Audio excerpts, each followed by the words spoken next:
Donnez, dis, s'il vous plaît. Monsieur, c'est le drapeau de mon pays, il doit être là. Hein? Oui, mais le drapeau, pourquoi vous l'avez levé? Ok, I'm going to take a picture. I'm not going to speak to you in French. Ok.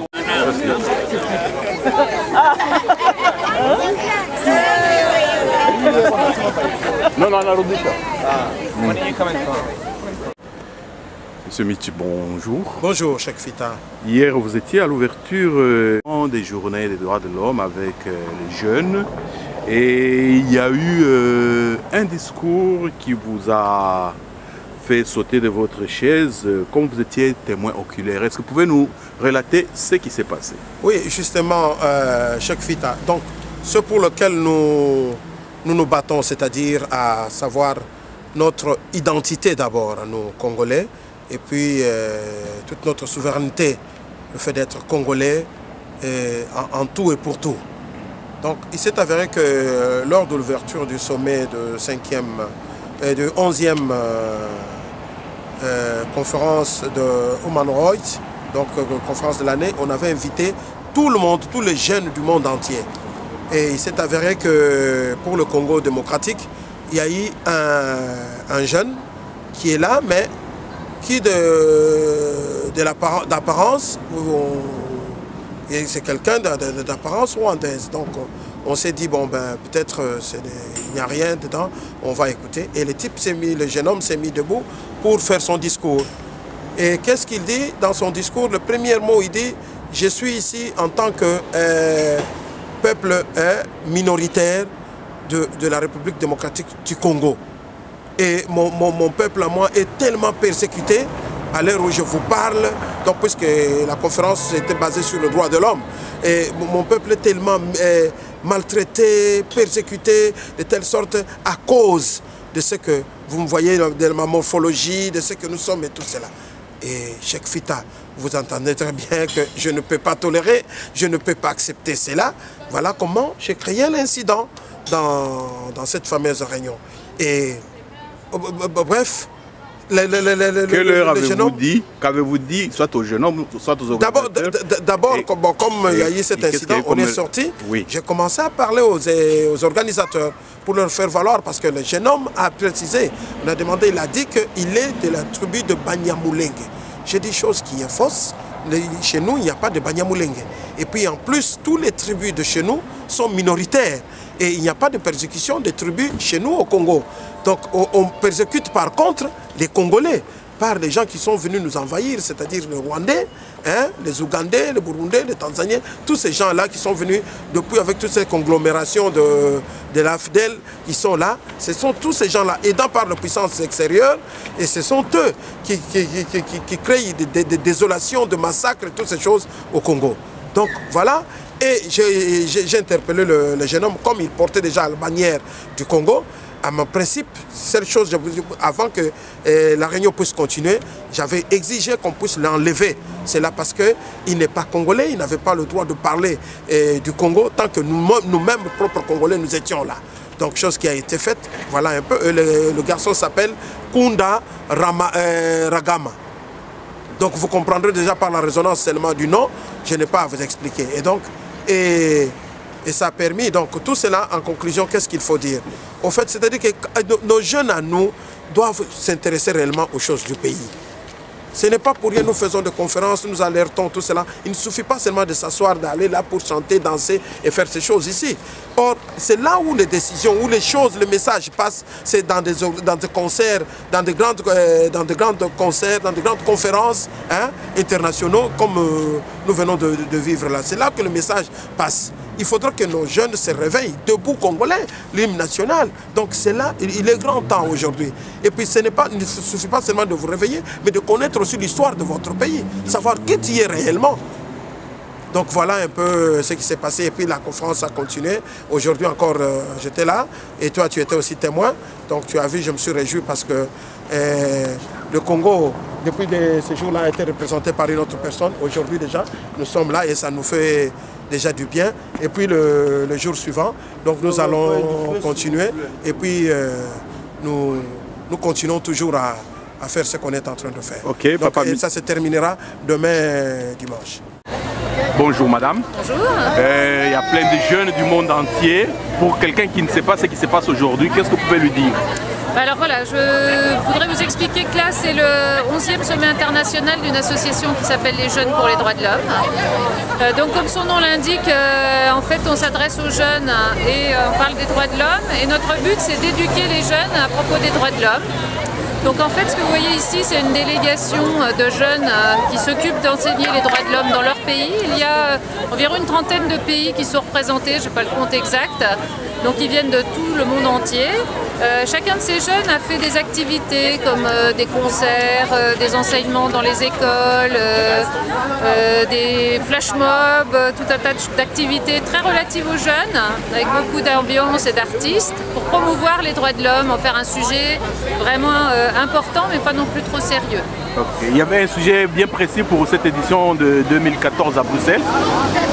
Non, le sujet le plus précis, c'est vraiment qu'est-ce que les jeunes ont accompli, voir ensemble qu'ils sont de plus en plus nombreux, de plus en plus de pays sont représentés, que les gens se reconnaissent entre eux, qu'ils partagent leurs idées, et puis aussi qu'ils promeuvent avec les gens ici qui sont importants, les ambassades, les représentations des pays, qui promeuvent aussi l'action d'enseigner les droits de l'homme à l'école pour que chacun les ait en tête et les applique. Ok, nous vous remercions madame.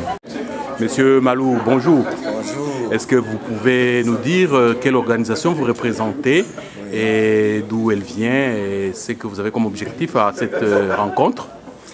Je suis venu ici en tant que président de l'Université populaire africaine en Suisse et j'ai l'habitude de participer aux activités de cette organisation chaque fois que nous en avons la possibilité parce que c'est quelque chose auquel nous sommes très très attachés et je pense que pour l'Afrique ça amène beaucoup.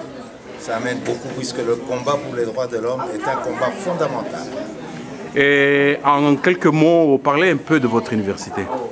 À l'Université populaire africaine que nous avons fondée en Suisse et qui est vraiment la première du genre, et c'est une structure qui est fondée sur le principe que si les gens ont une bonne connaissance de leur identité, ils peuvent s'adapter à toutes les circonstances parce que c'est le fondement même de leur vie.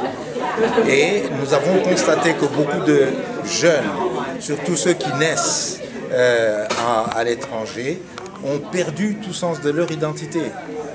Lorsque j'ai parlé de l'Ubuntu dans ma conférence, dans mon intervention d'hier, c'était pour expliquer que le principe de l'Ubuntu est tout de même quelque chose qui est à la base de toute la philosophie africaine dans différentes parties. Et que sur cette base-là, il n'y a jamais eu, par exemple, des génocides. Il y a eu des guerres, certes, entre les communautés. Mais le principe de génocide et tout ça, ça n'existe pas. J'ai rappelé aussi que la première charte connue en matière de droits de l'homme, c'est ce qu'on appelle la charte de Kunkanfuga et qui a été adoptée dans l'empire mandingue au XIIIe siècle. Et je pense qu'il y a beaucoup de gens qui ont découvert que les droits de l'homme, ce n'est pas quelque chose qu'on est en train de venir nous enseigner, c'est quelque chose que nous portons à nous et il serait temps peut-être que nous puissions mettre en valeur les choses dont nous sommes les initiateurs.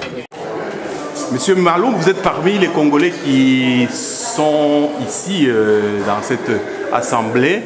Nous avons appris qu'il y a eu quelques incidents. Est-ce que vous pouvez nous relater ce qu'il y a eu et comment ça a été résolu? Il a failli y avoir un incident. On peut dire que l'incident n'a pas vraiment eu lieu parce que tout simplement, à un moment donné dans la salle, on a vu une personne parmi les invités, les jeunes invités, qui portait le drapeau du Congo et qui s'est adressé, disons, à l'Assemblée en anglais. Et je crois qu'il y a des Congolais qui ont estimé que, et non seulement s'est adressé en anglais. Il a eu un mot malheureux en partant de minorités persécutées au Congo. Et il porte un nom qui est porté par d'autres Congolais, authentiques ou d'origine ou d'adoption. Et il s'appelait Kunda. Alors ça a créé un malaise parmi les Congolais, mais je crois que la question a été réglée parce que les organisateurs ne sont pas au courant de toutes les finesses de la politique africaine. Alors, et donc, on leur a présenté quelqu'un qui lui-même sans doute ne maîtrise pas tous les codes politiques et il s'est présenté comme ça. Ça a failli créer un incident, mais l'incident n'a pas eu lieu parce que bon, je pense que les Congolais sont des gens qui réfléchissent. On a préféré régler ce problème pour que s'il y a une représentation, qu'il y ait une meilleure information pour que ce soit des Congolais non impliqués dans des conflits, hein, qu'ils soient des Congolais d'origine ou d'adoption, peu importe, le Congo est ouvert. Okay. Il n'est pas agressif. Okay. Nous vous remercions. Voilà. Monsieur Eka, bonjour. Oui, bonjour. On vous retrouve dans un grand forum international sur la paix et la jeunesse. Est-ce que vous pouvez nous dire qu'est-ce qui a fait que vous soyez aussi participant? J'ai souvent l'habitude de participer à ce genre. J'ai souvent l'habitude de participer à ce genre de sommet. Et c'est grâce d'ailleurs à l'Association des jeunes pour les droits de l'homme que j'ai eu le prix du meilleur défenseur des droits de l'homme à Paris, qui a été couronné aux États-Unis. Donc raison pour laquelle chaque année je réponds à leur invitation pour les droits de l'homme. Et quel est votre apport dans ce forum? Mon apport, c'est un peu mon expérience au travers de ce que nous faisons en France et en Afrique. C'est ce qui est mon apport de notre expérience et surtout l'insertion des handicapés dans la vie professionnelle au travers des déclarations des droits de l'homme. Ça, c'est à Paris, en France seulement ou même au Congo? Au Congo, on a une boutique sociale d'ailleurs qui est gérée par les handicapés aussi, okay, qui malheureusement est en état de veilleuse. Hein. Et vous pensez que votre message est passé quand vous avez communiqué? Mais je pense que le message doit passer dans la mesure où nous faisons travailler les handicapés dans nos structures sociales. Donc toute personne a droit au travail, entre autres les handicapés. Ok, un dernier mot? On est en train de travailler sur un projet pour traduire toutes les déclarations, les 30 déclarations des droits de l'homme dans nos langues nationales, Kikongo, Lingala, Swahili et Chiluba, afin que nos enfants puissent maîtriser cette langue, nos enfants du pays et ceux de la diaspora.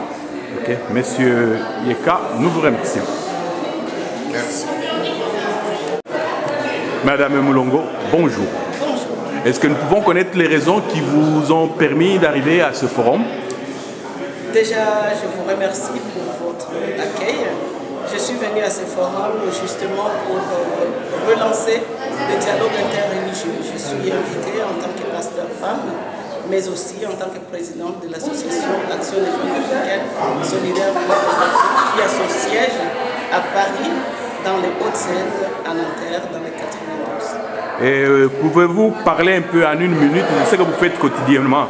Ce que je fais quotidiennement par rapport à la France et à la République démocratique du Congo, c'est déjà donner une prise de conscience à toutes les femmes africaines par rapport à la création des entreprises. Et là, nous attaquons le deuxième volet qui est le volet d'accès aux droits. Et nous venons de créer un deuxième club qui s'intitule Club Echelle, donc d'éducation à l'accès aux droits et d'éducation à la citoyenneté à Paris. Vous avez donné un message dans l'Assemblée. Si oui, et quel a été votre message? Mon message, c'est que vraiment les femmes restent un tout petit peu à l'écart des mouvements d'éducation des droits de l'homme. Et c'est quand même dommage parce que c'est la femme qui donne la vie, c'est la femme qui donne l'initiation à la vie. Il faudrait que les femmes s'impliquent plus pour que nos enfants puissent être habités par ces messages d'éducation aux droits. Et c'est cela même le but de sauver nos pays qui sont souvent victimes de l'ignorance par rapport aux droits de l'homme et je dirais même aux droits humains parce que c'est plus convivial. Et quand on parle des droits humains, ça ouvre un champ vers la liberté, ça ouvre le champ vers la paix et c'est cela même que notre héros national Papa Lumumba s'est battu. Donc nous voulons porter ce flambeau ici et dans le pays. Vous avez un dernier mot? Ça va, que toutes les femmes écoutent ces messages, que toutes ces femmes s'élèvent et comprennent l'initiative d'éduquer nos enfants par rapport à l'accès aux droits et à l'éducation et à la sécurité pour sauver nos pays. Madame Mulongo, nous vous remercions. Merci. Okay, everybody over here, look over here. 1, 2, 3. When Hassan says something, you smile. When I say something, you say smile. Something, smile. Something, smile. Yes!